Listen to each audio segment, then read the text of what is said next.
नमस्कार, मी विवेक गवळी. S news मध्ये आपलं स्वागत. सविस्तर बातम्यांपूर्वी एक नजर टाकूयात ठळक घडामोडींवर. करवीर निवासिनी श्री अंबाबाई मंदिरातील दक्षिणायनातील किरणोत्सव पूर्ण क्षमतेनं होण्याची शक्यता. आज दुसऱ्या दिवशी सूर्यकिरण पोहोचली मूर्तीच्या कानापर्यंत. वोट चोरी करून सत्तेत आलेल्या सरकारला स्थानिक स्वराज्य संस्था निवडणुकीतून जागा दाखवण्यासाठी काँग्रेस कार्यकर्त्यांनी कामाला लागावं. काँग्रेसचे पश्चिम महाराष्ट्र प्रभारी BM संदीप यांचं आवाहन. गरज नसलेला शक्तीपीठ महामार्ग निवडणूक आली की रद्द होतो आणि निवडणूक झाली की पुन्हा त्याला संजीवनी दिली जाते. आमदार सतेज पाटील यांची कागलमधील काँग्रेसच्या जनसंपर्क कार्यालय उद्घाटन कार्यक्रमात सरकारवर टीका. संत बाळूमामा मंदिर विश्वस्त मंडळ बरखास्त करा. हलसिद्धनाथ सेवेकरी ग्रुपची घंटानाद मोर्चाद्वारे मागणी. आणि सरपंच पतीला ग्रामपंचायत कार्यालयातच मारहाण. करवीर तालुक्यातील बहिरेश्वर मधील प्रकार. हे आहे GTPL SPN डिजिटल नेटवर्क आणि आपण पाहत आहात चॅनल एस.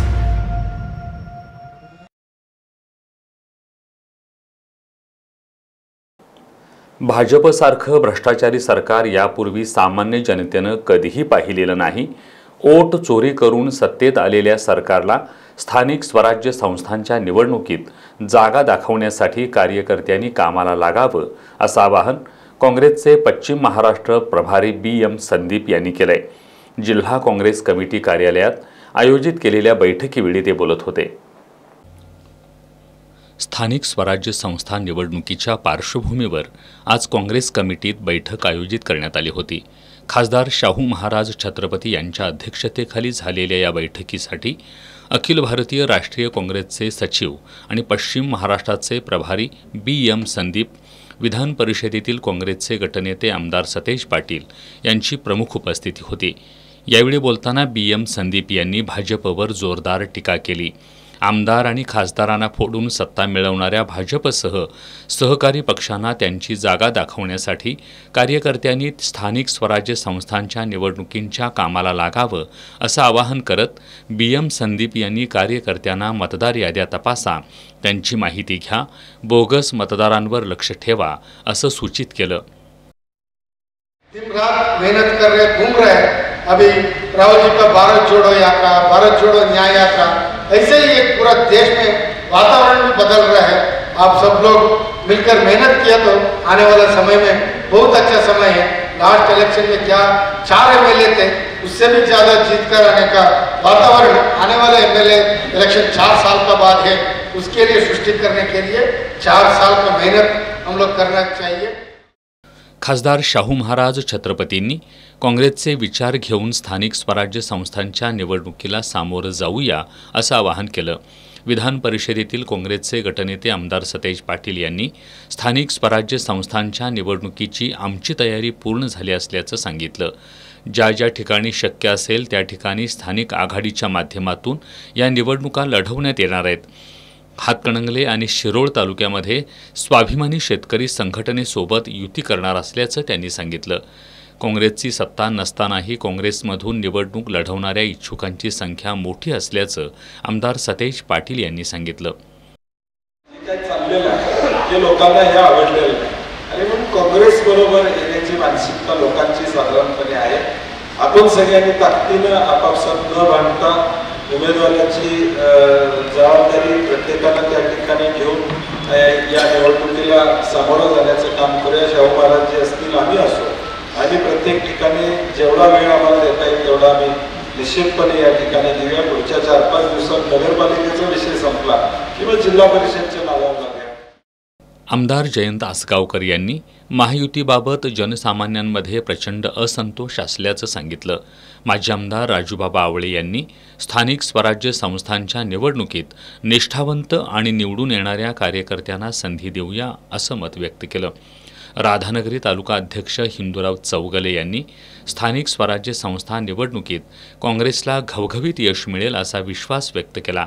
यावेळी महाराष्ट्र प्रदेश काँग्रेसचे सरचिटणीस सूर्यकांत पाटील बुधियाळकर, स्थायी समिती सभापती राजेश लाटकर, दौलत देसाई, जिल्हा परिषदेचे माजी शिक्षण समिती सभापती अभिजितताई शेटे, राज्य बँकेचे माजी उपाध्यक्ष बाळासाहेब सरनाईक, गोकुळचे संचालक प्रकाश पाटील, बयाजी शेळके, शशिकांत पाटील चुयेकर, माजी नगरसेवक राहुल माने, प्रवीण केसरकर, मधुकर रामाणे, माजी नगरसेविका भारती पोवार यांच्यासह काँग्रेसचे माजी नगरसेवक, विविध सेलचे पदाधिकारी आणि कार्यकर्ते उपस्थित होते।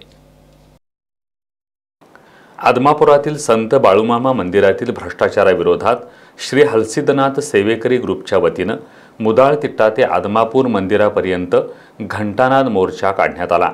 मंदिराचं विश्वस्त मंडळ बरखास्त करावं, अन्यथा मंदिर परिसरात आमरण उपोषण करू असा इशारा या मोर्चाच्या वतीनं देण्यात आला। संत बाळूमामा मंदिराचा कारभार संशयाच्या भोवऱ्यात सापडलाय। श्री हलसिद्धनाथ सेवेकरी ग्रुपचे निखिल मोहिते आणि त्यांच्या सहकार्यांनी संत बाळूमामा मंदिराच्या विश्वस्त मंडळावर गंभीर आरोप केलेत। मंदिराला दिलेली 100 रुपयांची देणगीसुद्धा सुरक्षित नसल्याचं सांगत वाढत्या भ्रष्टाचाराचा विचार करून विश्वस्त मंडळ बरखास्त करावं अशी मागणी या ग्रुपच्या वतीनं आज मंदिरावर घंटानाद मोर्चा काढत करण्यात आली। रविवार आज मी जो मोर्चा घेतला, माझ्या यामध्ये मागण्या आहेत। हलसिद्धनाथ बाळूमामा सेवेकरी ग्रुपतर्फे सर्व ट्रस्ट बरखास्त करावं।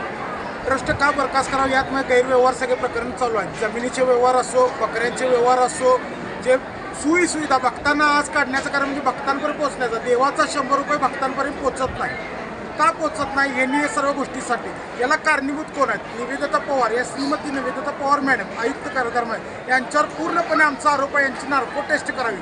आमच्या भक्ताकडनं मागणे व माध्यमांना विनंती आहे की आमची पूर्ण मागणी सरकारपर्यंत पोहोचू दे व निवेदिता पवार यांची नार्को टेस्ट करावी, कारण त्यांची नार्को टेस्ट झाली की सर्व प्रकार खटू बाहेर पडतात। या मोर्चात संजय शेंडे, सागर पाटील, बंडा पुजारी, प्रवीण पाटील, सूरज पाटील, नागेश घाग, विशाल शिंदे यांच्यासह अनेक भाविक सहभागी झाले होते।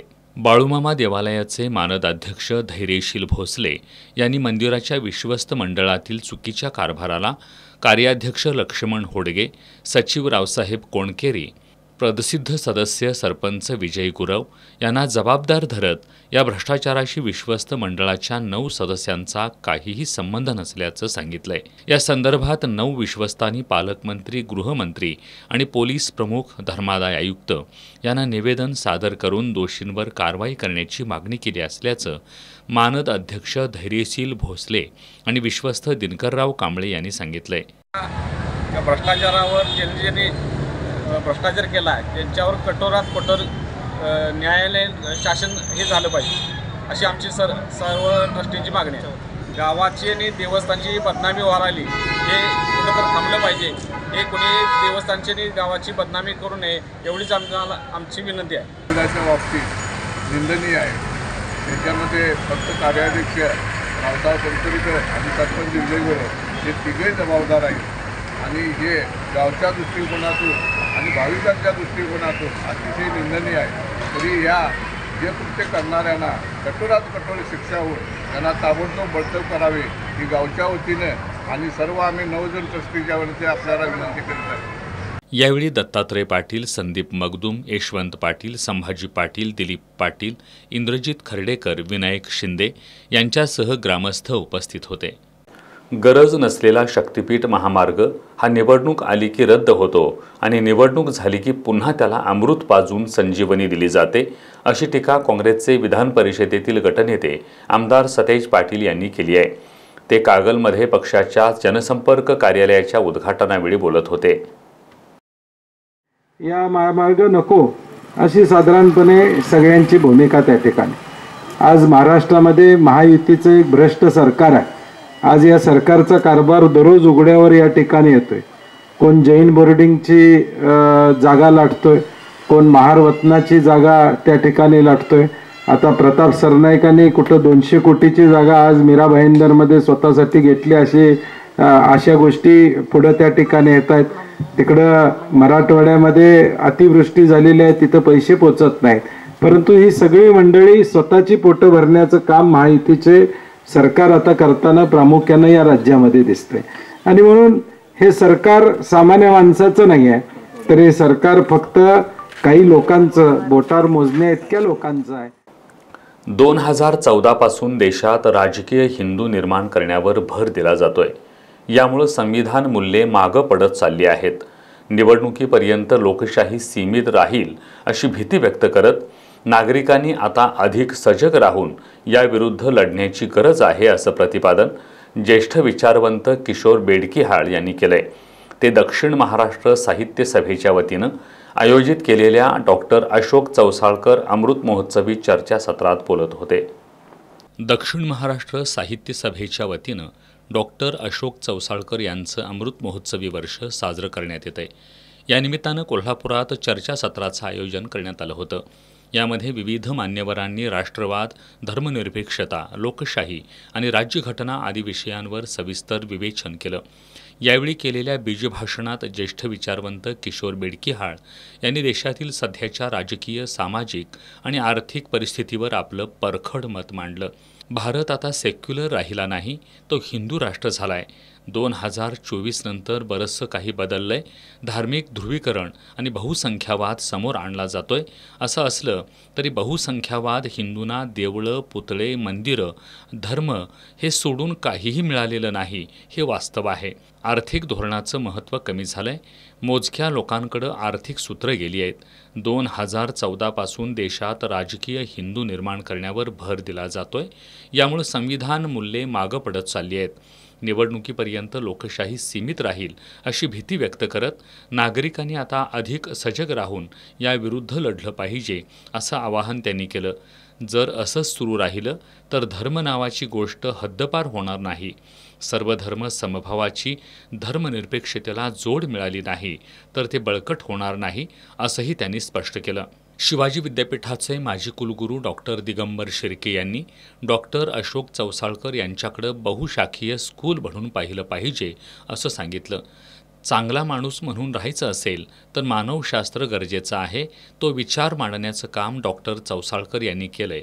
ते विचार आज आपण इतरांपर्यंत पोहोचवण्याची गरज त्यांनी व्यक्त केली. या प्रसंगी अनेकांनी आपलं मनोगत व्यक्त केलं.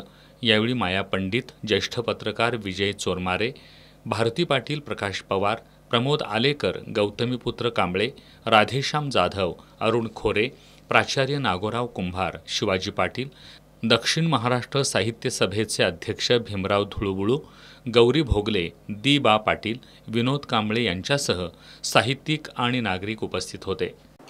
गटातटाचं राजकारण विसरून देशाच्या हितासाठी पक्षीय पातळीवर राजकारण करणं गरजेचं आहे. काँग्रेस पक्ष इथून पुढं वाढत जाणार आहे.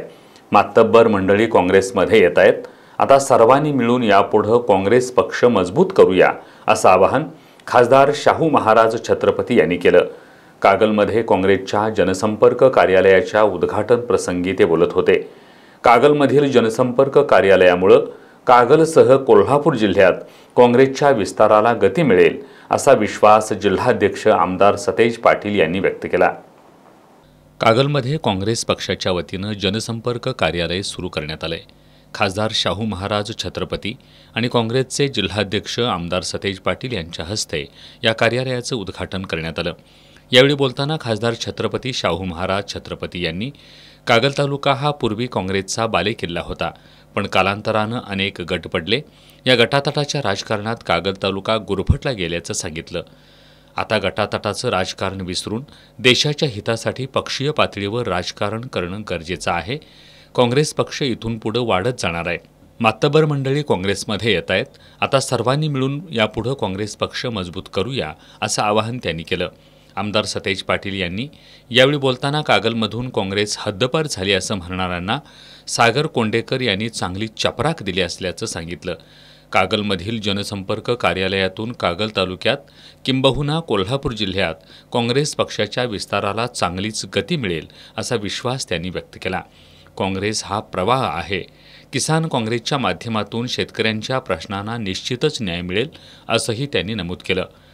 आगामी कागल नगरपालिकेच्या निवडणुकीत इंडिया आघाडी म्हणून काम करा, पक्षाच्या माध्यमातून सहकार्य करण्याची आमची भूमिका राहील, अशी ग्वाही आमदार सतेज पाटील यांनी यावेळी दिली. ऑल इंडिया काँग्रेस कमिटीचे सचिव आणि पश्चिम महाराष्ट्र प्रभारी BM संदीप यांनी यावेळी बोलताना खासदार राहुल गांधी यांनी भारत जोडो पदयात्रेतून अनेक गावं आणि शहरं काँग्रेससोबत जोडली असल्याचं सांगितलं. या यात्रेतून शेतीविषयक प्रश्नांना चालना देण्यात आली. सोनिया गांधींच्या नेतृत्वाखालील UPAनं पंतप्रधान मनमोहन सिंग यांच्या काळात 72,000 कोटींची कर्जमाफी करून देशातल्या शेतकऱ्यांना न्याय दिला होता, असंही BM संदीप यांनी सांगितलं. किसान काँग्रेसचे कोल्हापूर जिल्हा अध्यक्ष सागर कोंडेकर यांनी जिथं अन्याय होईल तिथं काँग्रेस पक्षाच्या माध्यमातून ताकदीनं रस्त्यावर उतरू, अशी ग्वाही दिली.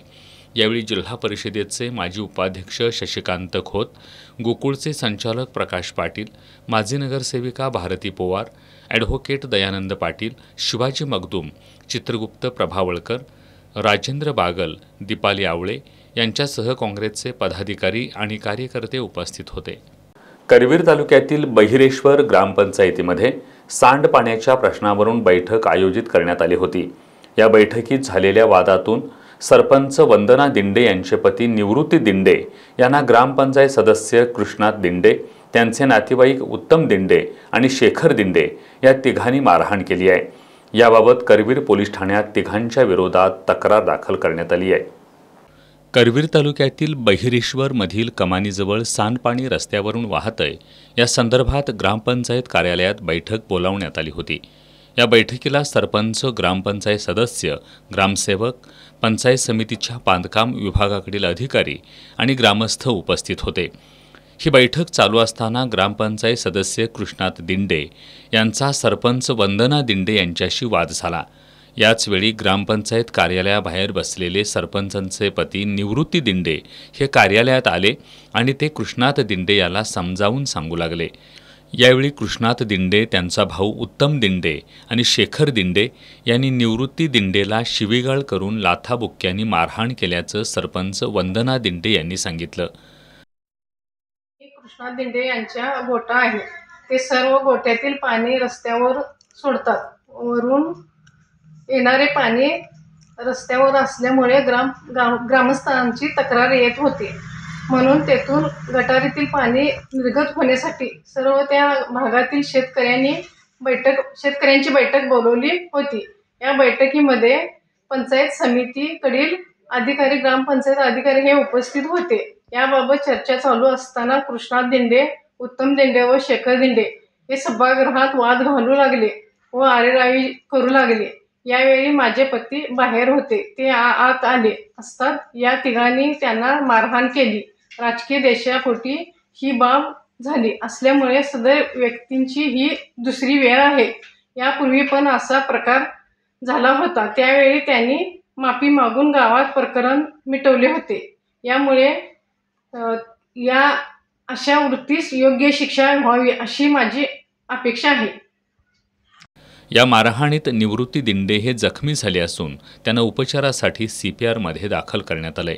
याबाबत सरपंच वंदना दिंडे यांनी सदस्य कृष्णात दिंडेंसह तिघाविरोधात करवीर पोलीस ठाण्यात तक्रार दाखल केली आहे. कोल्हापूर जिल्हा परिषद कर्मचारी सहकारी सोसायटीनं गेल्या आर्थिक वर्षात तब्बल 3,35,13,000 रुपयांचा निव्वळ नफा मिळवला आहे. 865 कोटी रुपयांची उलाढाल असलेली ही सोसायटी लवकरच 1,000 कोटी रुपयांच्या उलाढालीचा टप्पा पार करेल, असा विश्वास चेअरमन श्रीकांत चव्हाण यांनी व्यक्त केला. सभासदांच्या गुणवंत पाल्यांसह सेवानिवृत्त सभासद आणि पदोन्नती मिळालेल्या सभासदांच्या सत्कार समारंभात ते बोलत होते. जिल्हा परिषद कर्मचारी सहकारी सोसायटीच्या वतीनं आज संस्थेच्या मुख्य कार्यालयातील श्री महालक्ष्मी सांस्कृतिक भवनात सभासदांच्या गुणवंत पाल्यांसह सेवानिवृत्त सभासद आणि पदोन्नती मिळालेल्या सभासदांच्या सत्कार समारंभाचं आयोजन करण्यात आलं होतं. यावेळी बोलताना चेअरमन श्रीकांत चव्हाण यांनी संस्थेच्या प्रगतीचा आढावा घेतला. सोसायटीनं गेल्या आर्थिक वर्षात तब्बल 3,35,13,000 रुपयांचा निव्वळ नफा मिळवला आहे. 229 कोटींच्या ठेवी असून 225 कोटी रुपयांच्या कर्जांचं वाटप करण्यात आलंय. 865 कोटी रुपयांची उलाढाल असलेली ही सोसायटी लवकरच 1000 कोटी रुपयांच्या उलाढालीचा टप्पा पार करेल असा विश्वास चेअरमन श्रीकांत चव्हाण यांनी व्यक्त केला. यावेळी आयोजित व्याख्यानात युवराज पाटील यांनी विद्यार्थ्यांना करिअरबाबत मार्गदर्शन केलं. याप्रसंगी मान्यवरांच्या हस्ते संस्थेच्या सेवानिवृत्त आणि पदोन्नतीप्राप्त सभासद आणि सभासदांच्या गुणवंत मुलांचा सत्कार करण्यात आला. कार्यक्रमाला सोसायटीचे व्हाईस चेअरमन रवींद्र जरळी, माजी चेअरमन M.R. पाटील, शिक्षक नेते Rajaram Varute, Ravikumar Patil, FP Sable, Rajiv Parit, M.M. Patil, N.D. Patil, Jyotiram Patil, Balasaheb Nimbalkar, Satappa Mohite, Manohar भाट, व्यवस्थापक FN बोरगे यांच्यासह सर्व संचालक सभासद उपस्थित होते. ह्युंदाई मोटर इंडियानं थर्ड जनरेशन कॉम्पॅक्ट SUV अर्थात नवीन व्हेन्यू कार अलीकडेच लॉन्च केली आहे. कोल्हापुरातील माय ह्युंदाई शोरूममध्ये आज या कारचं अनावरण जिल्हाधिकारी अमोल येडगे आणि जिल्हा पोलीस प्रमुख योगेश कुमार गुप्ता यांच्या हस्ते मोठ्या दिमाखात करण्यात आलं. ग्राहकांनी या कारच्या टेस्ट ड्राईव्ह आणि बुकिंगसाठी माई ह्युंदाईच्या कोल्हापूर, सांगली, रत्नागिरी आणि सिंधुदुर्ग जिल्ह्यातील आपल्या जवळच्या शोरूमशी संपर्क साधावा असं आवाहन मॅनेजिंग डायरेक्टर तेज घाटगे यांनी केलंय. ह्युंदाई मोटर इंडियानं थर्ड जनरेशन कॉम्पॅक्ट SUV अर्थात नवीन व्हेन्यू कार बाजारात आणली आहे. ही नवीन व्हेन्यू कार कोल्हापूरमधील माय ह्युंदाई शोरूममध्ये नुकतीच दाखल झाली आहे. याचं अनावरण जिल्हाधिकारी अमोल येडगे आणि जिल्हा पोलीस प्रमुख योगेश कुमार गुप्ता यांच्या हस्ते मोठ्या दिमाखात करण्यात आलं. यावेळी आतषबाजी करत केक कापून आनंदोत्सव साजरा करण्यात आला. यावेळी येडगे आणि गुप्ता यांनी कारमध्ये बसून त्याच्या नवीन फीचर्सबद्दल जाणून घेतलं. यानंतर बिझनेस हेड निखिल शिंदे यांनी कारबद्दल सविस्तर माहिती दिली. कारच्या डिझाईन, फीचर्स आणि परफॉर्मन्सवर विशेष भर देण्यात आल्याचं त्यांनी सांगितलं. या कारला नवीन फ्रंट आणि rear bumpers, modern LED headlamps, DRLs, tail lights आणि पूर्णतः नवीन ग्रिल देण्यात आली आहे. याशिवाय 17 इंची ड्युअल टोन ॲलॉय व्हील्स आणि C-शेप्ड DRLs यामुळं ही कार आता अधिक स्टायलिश आणि आकर्षक दिसत असल्याचं त्यांनी सांगितलं. कारच्या आतल्या बाजूला premier interior, advanced infotainment system आणि सेफ्टी फीचर्ससह ग्राहकांना आरामदायक प्रवासाची हमी देते. यापूर्वीचा व्हेन्यूचा परफॉर्मन्स आणि ग्राहकांची पसंती लक्षात घेता नवीन व्हेन्यूला आधीपासूनच उत्तम प्रतिसाद मिळतोय. आतापर्यंत 100हून अधिक ग्राहकांनी नवीन व्हेन्यूची बुकिंग केली आहे. मॅनेजिंग डायरेक्टर तेज घाटगे यांनी ही कार शहरातील ट्रॉफिकपासून ते लांबच्या प्रवासापर्यंत सर्वांसाठी परफेक्ट आहे. ग्राहकांनी या कारच्या टेस्ट ड्राईव्ह आणि बुकिंगसाठी माई ह्युंदाई कोल्हापूर, सांगली, रत्नागिरी आणि सिंधुदुर्ग जिल्ह्यातील आपल्या जवळच्या शोरूमशी संपर्क साधावा असं आवाहन त्यांनी केलं. यावेळी माई ह्युंदाईचे director Digvijay Raje Bhosale, cells head Sunil Khandekar, Abhijit Yadav, Monika Jaju यांच्यासह घाटगे ग्रुपमधील कंपन्यांचे अधिकारी, कर्मचारी आणि ग्राहक उपस्थित होते. उमेद फाउंडेशनमधील विद्यार्थ्यांचं आयुष्य उज्ज्वल असून त्यांनी संघर्षातून आपलं जीवन घडवावं असं आवाहन GST विभागाचे राज्य सह आयुक्त जालिंदर साखोरे यांनी केलंय. करवीर तालुक्यातील कोपार्डे इथं कोल्हापूर GST कार्यालयाच्या वतीनं उमेद फाउंडेशनला मदतीचा हात हा कार्यक्रम आयोजित करण्यात आला होता. त्यावेळी ते बोलत होते. करवीर तालुक्यातील कोपार्डे इथं कोल्हापूर GST कार्यालयाच्या वतीनं व्यवसाय कर दिनाचं औचित्य साधून उमेद फाउंडेशनला मदतीचा हात हा कार्यक्रम राबवण्यात आला. या कार्यक्रमात कोल्हापूरचे राज्य कर सह आयुक्त जालिंदर साखोरे यांच्या हस्ते उमेद फाउंडेशनला प्रिंटर आणि धान्य प्रदान करण्यात आलं. यावेळी बोलताना जालिंदर साखोरे यांनी उमेद फाउंडेशनमधील विद्यार्थ्यांचं आयुष्य उज्ज्वल असून त्यांनी संघर्षातून आपलं जीवन घडवावं असं आवाहन केलं. उमेद फाउंडेशनच्या कार्याचं आणि त्यांनी राबवलेल्या उपक्रमांचं त्यांनी कौतुक केलं. यावेळी व्यवसाय कर अधिकारी शीतल पवार यांनी विद्यार्थ्यांनी उमेदीचा वसा आणि वारसा पुढं चालू ठेवावा असं आवाहन केलं. या कार्यक्रमाला उमेद फाउंडेशनचे अध्यक्ष प्रकाश गाताडे, कुंभी कासारे बँकेचे संचालक प्राध्यापक SP चौगले, सहाय्यक राज्य कर आयुक्त मनोज गुरव, व्यवसाय कर अधिकारी मनोज येडगे, कर निरीक्षक राहुल रणदिवे, कर सहाय्यक प्रशांत पाटील, ऋषिकेश कोळी, प्रकाश पाटील, कुंडलिक पाटील आदी उपस्थित होते. आता जाणून घेऊयात महत्त्वाच्या घडामोडी संक्षिप्त स्वरूपात. फास्ट न्यूजचे प्रायोजक गोकुळ. बाळ, फ्रीजमधून श्रीखंड काढ ना. आम्ही पूर्वी घरीच बनवायचो श्रीखंड, त्याची चवच वेगळी होती. आता काय सगळं रेडीमेड. आजी, हे श्रीखंड खाऊन बघ. आज तुझ्या आईनं घरीच बनवलं की काय? हे आहे गोकुळचं श्रीखंड. अगदी जिभेवर रेंगाळणार. जिभेवरच नाही तर मनावरही रेंगाळणार. गोकुळ श्रीखंड, मनावर रेंगाळणार. भारतात दहशतवादी हल्ल्याचा कट उधळला. गुजरातमधून 3 संशयित दहशतवाद्यांना अटक. मी पुन्हा येईन. 14 नोव्हेंबरला विजय निश्चित. बिहारच्या शेवटच्या सभेतून पंतप्रधान मोदींचा ठाम विश्वास. मत चोरीचे आणखी पुरावे लवकरच जाहीर करणार. विरोधी पक्षनेते राहुल गांधींचा भाजप आणि निवडणूक आयोगावर निशाणा. भारतात कोणी गैर हिंदू नाहीत. मुस्लिम आणि ख्रिश्चनांचे पूर्वज हिंदू होते.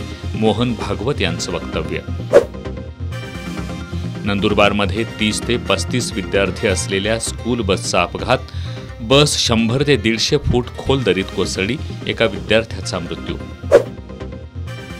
शिरूर तालुक्यातील पिंपरखेड गावच्या महिलांनी बिबट्यापासून संरक्षणासाठी गळ्यात घातला टोकदार खिळ्यांचा पट्टा. पुणे विभागात ऑनलाईन धान्य वाटपात कोल्हापूर जिल्हा आणि करवीर तालुक्यानं अव्वल स्थान पटकावलंय. या कामगिरीबद्दल करवीर तालुक्यातील सर्व रास्त भाव धान्य दुकानदारांचा जिल्हा पुरवठा अधिकारी मोहिनी चव्हाण यांच्या हस्ते सन्मान चिन्ह देऊन गौरव करण्यात आला. याप्रसंगी सहाय्यक जिल्हा पुरवठा अधिकारी लक्ष्मणराव माने, जिल्हा रास्त धान्य दुकान महासंघाचे अध्यक्ष डॉक्टर रवींद्र मोरे, पुरवठा निरीक्षक अधिकारी विकास देसाई, सचिन लामखेडे, महासंघाचे करवीर तालुका अध्यक्ष संदीप पाटील, तुकाराम खराडे, नामदेव गावडे, विजय पाटील, निवास पाटील, बाजीराव चौगुले, करण गायकवाड, संदीप खोचगे, शिला पत्रावळे, सुनंदा माळवे, दीपाली सुतार, मनीषा माने, निर्मला पाटील यांच्यासह दुकानदार उपस्थित होते. कोल्हापूर जुना बुधवार पेठेतील शाहू विद्यालयाच्या पटांगणात एका झाडावर पतंगाच्या मांजामध्ये कबूतर अडकलं होतं. स्केटिंग प्रशिक्षक प्राध्यापक महेश कदम यांनी मांजातून या कबुतराची सुटका करत त्याच्या जखमेवर प्रथमोपचार करून त्याला सोडून दिलं. कोल्हापुरातील राजारामपुरीतील करूर वैश्य कोऑपरेटिव्ह बँकेकडे सोन्याचं मूल्यांकन करणाऱ्या सराफानं 6 लोकांच्या नावावर कमी टंचाचं सोनं तारण ठेवून बँकेची 83,36,000 रुपयांची आर्थिक फसवणूक केली आहे. या प्रकरणी बँक व्यवस्थापक नीरज देशमुख यांच्या फिर्यादीवरून सराफ दीपक देवरुखकर यासह 6 जणांविरोधात राजारामपुरी पोलिसात गुन्हा दाखल करण्यात आला आहे. करूर वैश्य कोऑपरेटिव्ह बँकेची राजारामपुरी 4थी गल्लीत शाखा आहे. या बँकेकडे सोने तारण कर्जासाठी सोन्याचं मूल्यांकन करण्याचं काम मंगळवार पेठेतला सराफ दीपक देवरुखकर याच्याकडे आहे. त्यानं त्याची पत्नी दीपा देवरुखकर हिच्यासह 5 जणांच्या नावावर कमी टंचाचं सोनं तारण ठेवून बँकेकडून जुलै 2025 ते नोव्हेंबर या कालावधीत सुमारे 83,36,000 रुपयांचं कर्ज घेतलं. या 6 जणांनी बँकेच्या कर्जाची परतफेड न केल्यानं हा प्रकार उघडकीला आलाय. या प्रकरणी बँक व्यवस्थापक नीरज देशमुख यांच्या फिर्यादीवरून दीपक देवरुखसह 7 जणांवर राजारामपुरी पोलीस ठाण्यात गुन्हा दाखल करण्यात आलाय. कोल्हापूर जिल्हा क्षयमुक्त करण्यासाठी निक्षय मित्र संकल्पनेला चांगला प्रतिसाद मिळत असून गाण्यांच्या मैफिलींचं आयोजन करत निक्षय मित्र जोडण्याचा प्रतिज्ञा नाट्यरंग संस्थेचा उपक्रम हा देशभरातला एक आगळावेगळा उपक्रम असून राज्याच्या आरोग्य विभागानं या उपक्रमाची दखल घेतली आहे असं जिल्हाधिकारी अमोल येडगे यांनी सांगितलं. प्रतिज्ञाच्या वतीनं आयोजित निक्षय गीत मैफिलीच्या शुभारंभावेळी ते बोलत होते. प्रतिज्ञा नाट्यरंग संस्थेचे प्रशांत जोशी आणि त्यांचे सहकारी स्नेहसंगीत प्रतिज्ञांतर्गत क्षयरुग्णांवरील उपचारासाठी निधी संकलनासाठी निक्षय गीत मैफिलीचं आयोजन करतायत। या मैफिलीच्या आयोजनातून जो ऐच्छिक निधी जमा होतो त्या निधीतून क्षयरुग्णांना उपचाराच्या अनुषंगानं मदत केली जाते। या उपक्रमामधील 140वी मैफिल नुकतीच राजर्षी शाहू स्मारक भवनात पार पडली। जिल्हाधिकारी अमोल येडगे, जिल्हा परिषदेचे मुख्य कार्यकारी अधिकारी कार्तिकेयन यस, ज्येष्ठ वास्तुविशारद शिरीष बेरी, शर्मिला मोहिते, पत्रकार चारुदत्त जोशी, मिलिंद नाईक, प्रशांत जोशी यांच्या उपस्थितीत बैठकीचा शुभारंभ करण्यात आला। जाणीव फाउंडेशन, यमुनाताई पाटील चॅरिटेबल ट्रस्ट आणि प्रतिज्ञा नाट्यरंग संस्था यांच्या संयुक्त विद्यमानं तसंच जिल्हा क्षयरोग उपकेंद्र कोल्हापूर यांच्या सहकार्यानं शब्दयोगी दिवंगत कवयित्री शांताबाई शेळके यांच्या सुश्राव्य गीतांच्या मैफिलीला रसिकांचा चांगला प्रतिसाद लाभला। यावेळी बोलताना जिल्हाधिकारी अमोल येडगे यांनी क्षयरुग्णांना पोषणमूल्य असणारा आहार उपलब्ध व्हावा यासाठी राबवल्या जाणाऱ्या निक्षय मित्र या संकल्पनेची माहिती दिली। प्रशांत जोशी यांनी गीत मैफिलीच्या आयोजनातून निक्षय मित्र जोडण्याची अभिनव संकल्पना मांडत ती यशस्वी केली असून ही संकल्पना देशात अभिनव असल्याचं जिल्हाधिकाऱ्यांनी सांगितलं। यावेळी जिल्हाधिकारी अमोल येडगे आणि जिल्हा परिषदेचे मुख्य कार्यकारी अधिकारी कार्तिकेयन यस यांच्या हस्ते प्रतिनिधिक स्वरूपातील 3 क्षयरुग्णांना पोषण आहार किट देण्यात आलं।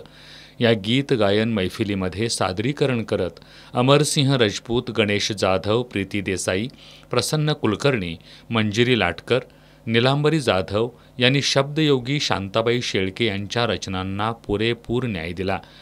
अश्विनी टेंबे आणि जयश्री देसाई यांच्या रसाळ आणि आशयघन निवेदनानं मैफिलीत आणखी रंग भरला। करवीर तालुक्यातील पाचगावच्या प्रज्वल सागर पाटील यांना दुबईतील इंटरनॅशनल ॲबॅकस स्पर्धेत प्रथम क्रमांक पटकावलाय। या स्पर्धेत भारतातून जाणारा तो सर्वात कमी वयाचा स्पर्धक होता। या यशामुळे त्याचं सर्व स्तरातून कौतुक होतंय। पाचगावच्या 7 वर्षीय प्रज्वल सागर पाटील यानं ॲबॅकस स्पर्धेमध्ये आंतरराष्ट्रीय पातळीवर मिळवलेलं यश सर्वांच्या कुतूहलाचा आणि कौतुकाचा विषय ठरतंय। दुबईत 30 ऑक्टोबरला इंटरनॅशनल ॲबॅकस स्पर्धा पार पडली। या स्पर्धेत 18 देशातील स्पर्धकांनी सहभाग घेतला होता। भारतातून जे 200 स्पर्धक सहभागी झाले होते त्यामध्ये प्रज्वल हा सर्वात कमी वयाचा स्पर्धक होता। त्यानं गट नंबर 12 मध्ये प्रथम क्रमांक पटकावत वयाच्या 7व्या वर्षी ॲबॅकसमध्ये आंतरराष्ट्रीय पातळीवर यश मिळवलंय। हे उल्लेखनीय यश मिळवून कोल्हापुरात आलेल्या प्रज्वलचं जल्लोषी स्वागत करण्यात आलं। प्रज्वलला भविष्यात शास्त्रज्ञ व्हायचंय असं त्याचे वडील सागर पाटील यांनी सांगितलं। या सगळ्या कामगिरीसाठी त्याच्या प्राचार्या अमृता पाटील मॅडम, तसेच गजरे मॅडम, तसेच शिवराज पाटील सर यांचे खूप खूप मार्गदर्शन झालेले आहे। तसेच भविष्यात याच्या पाठीमागे त्याने गोवा येथे झालेल्या स्पर्धेमध्ये, नॅशनल स्पर्धेमध्ये त्यानं चॅम्पियन होण्याचा मान मिळवला।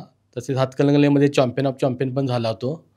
त्यापासूनच त्याची दुबई येथे निवड झाली। भविष्यात त्याचे परत आहे तसं इंटरनॅशनल स्पर्धा खेळायच्या।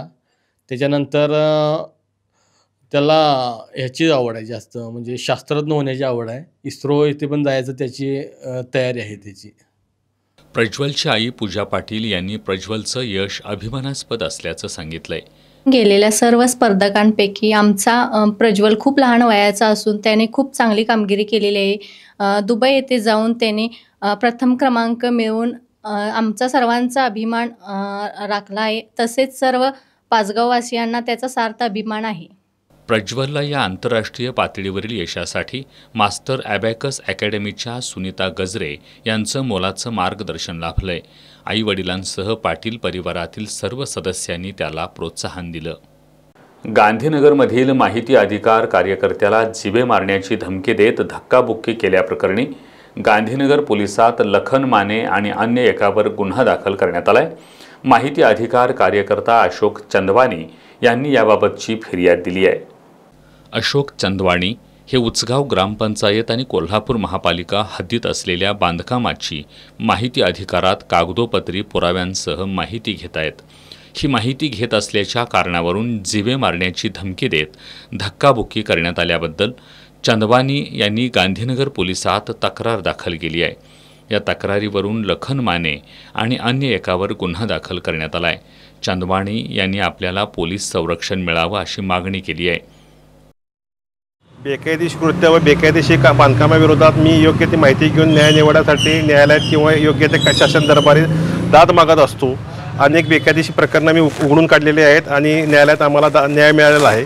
असाच एक विषय कोल्हापूर महानगरपालिका व उसगाव ग्रामपंचायत हद्दीचा वाद सर्वोच्च न्यायालयात सुरू असताना तेथे सन्माननीय सर्वोच्च न्यायालय दिल्ली येथील जैसे ती परिस्थिती असताना काही दंडदांडगे आणि गुंडप्रवृत्तीच्या लोकांनी तिथे बिनापरवाना बेकायदेशीर बांधकाम सुरू केलेली आहेत व सुरू आहेत. त्यामुळे तिथला पाठपुरावा करण्यासाठी मी फोटो काढण्यात गेले असता त्या गुंडप्रवृत्तीच्या लोकांनी माझ्या अंगावर येऊन सदरचा फोटो काढू नये, मला जीवमान्य धमकी व खोट्या आरोपात पुरावे तयार करून अडकवण्याचा प्रयत्न करत आहेत आणि माझ्या भविष्यात पुढील येत्या म्हणजे मला आयुष्यात पुढील धोका निर्माण झालेला आहे. जर असं सामाजिक कार्यकर्त्यांना धोका निर्माण झालेला आणि ती गुंडप्रवृत्तीच्या लोकांना ठेचलं जाणार नाही, कायद्याचा धाक दाखवला जाणार नाही तर भविष्यात गंभीर समस्या उभारण्याची शक्यता आहे आणि मी ह्या बाबतीत गृह विभागाकडे पोलीस संरक्षणासाठी अर्ज दाखल करणार आहे. गांधीनगर पोलीस या प्रकरणातील संशयितांचा शोध घेत आहेत. करवीर निवासिनी श्री अंबाबाई मंदिरात दक्षिणायनातील किरणोत्सवाला कालपासून सुरुवात झाली. आज दुसऱ्या दिवशी मावळत्या सूर्याची किरणं मूर्तीच्या कानापर्यंत पोहोचून लुप्त झाली. येत्या 13 नोव्हेंबरपर्यंत हा किरणोत्सव सुरू राहणार असून या कालावधीत पूर्ण क्षमतेनं किरणोत्सव होईल अशी शक्यता वर्तवण्यात येते आहे. करवीर निवासिनी श्री अंबाबाईचा दक्षिणायन किरणोत्सव सोहळा शनिवारपासून सुरुवात झाला आहे. किरणोत्सवाच्या दुसऱ्या दिवशी आज सूर्याची प्रखर किरणं सायंकाळी 5:47 देवीच्या कानापर्यंत पोहोचून डाव्या बाजूनं लुप्त झाली. देवीच्या कमरेपर्यंत किरणं पोहोचल्यानंतर देवीच्या मुकुटापर्यंत किरणं पोहोचतील असं वाटत असतानाच कानापासून किरणं लुप्त झाली. 5 मिनिटांनं महाद्वारात 23,800 लक्स एवढ्या क्षमतेनं किरणं आली होती. 5:35 ती 5:23 गणपती मंदिराच्या मागं आणि 5:35 ते पितळी उंबऱ्यापाशी आली. 5:41 चांदीचा उंबरा पार करून पहिल्या पायरीवर गेली. साधारण 5:42 चरणस्पर्श होऊन किरणं मोठ्या ताकदीनं वर सरकत राहिली. 5:47 जगदंबेच्या डाव्या कानापर्यंत हा किरणांचा प्रवास झालेला दिसतो. कालच्याप्रमाणेच काही प्रमाणात असणाऱ्या त्या अडथळ्यामुळं पूर्ण चेहऱ्यावर किरणं पडलेली नाही तसंच दिसतंय. परंतु चांगल्या क्षमतेनं किरणांचा प्रवास असल्यामुळं हा योग्य पद्धतीनं आणि देवीच्या चेहऱ्यापर्यंत म्हणजे डाव्या कानापर्यंत झालेला दिसतोय. आणि पारंपरिक किरणोत्सवाचा हा पहिला दिवस आणि आपल्या नवीन अभ्यासांती आपण 3रा दिवस आज किरणोत्सव पाहतोय आणि चांगल्या किरणांच्या तीव्रतेमुळं आज किरणोत्सव चांगला झाल्याचं दिसून येतं. आज रविवार असल्यानं किरणोत्सव पाहण्यासाठी भाविकांनी मोठी गर्दी केली होती. किरणोत्सव व्यवस्थितपणे पाहता यावा यासाठी मंदिर परिसरात अनेक ठिकाणी LED स्क्रीनची व्यवस्था करण्यात आली होती. श्री अंबाबाईचा दक्षिणायन आणि उत्तरायण असा वर्षातून 2 वेळा किरणोत्सव होतो. नोव्हेंबरमधील 9 ते 11 अशा किरणोत्सवाच्या तारखा ठरलेल्या आहेत. मात्र मागील काही वर्षांपासून यात बदल झालाय. त्यामुळं ठरलेल्या तारखेला 1 दिवस आधी म्हणजेच शनिवारपासून किरणोत्सव सोहळ्याला सुरुवात झाली होती. पहिल्या दिवशी सूर्यकिरणं अंबाबाईच्या खांद्यापर्यंत पोहोचली होती. शेवटी पुन्हा एक नजर आजच्या ठळक घडामोडींवर. करवीर निवासिनी श्री अंबाबाई मंदिरातील दक्षिणायनातील किरणोत्सव पूर्ण क्षमतेनं होण्याची शक्यता. आज दुसऱ्या दिवशी सूर्यकिरणं पोहोचली मूर्तीच्या कानापर्यंत. वोट चोरी करून सत्तेत आलेल्या सरकारला स्थानिक स्वराज्य संस्था निवडणुकीतून जागा दाखवण्यासाठी काँग्रेस कार्यकर्त्यांनी कामाला लागावं. काँग्रेसचे पश्चिम महाराष्ट्र प्रभारी BM संदीप यांचं आवाहन. गरज नसलेला शक्तीपीठ महामार्ग निवडणूक आली की रद्द होतो आणि निवडणूक झाली की पुन्हा त्याला संजीवनी दिली जाते. आमदार सतेज पाटील यांची कागलमधील काँग्रेसच्या जनसंपर्क कार्यालय उद्घाटन कार्यक्रमात सरकारवर टीका. संत बाळूमामा मंदिर विश्वस्त मंडळ बरखास्त करा. हलसिद्धनाथ सेवेकरी ग्रुपची घंटानाद मोर्चाद्वारे मागणी. आणि सरपंच पतीला ग्रामपंचायत कार्यालयातच मारहाण, करवीर तालुक्यातील बहिरेश्वर मधील प्रकार. बातम्यांच्या ताज्या अपडेट्ससाठी एस न्यूज कोल्हापूर इंस्टाग्रामवर फॉलो करा आणि एस न्यूज कोल्हापूर हे यूट्यूब चॅनल सबस्क्राईब करा. याबरोबरच हे बातमीपत्र संपलं. नमस्कार.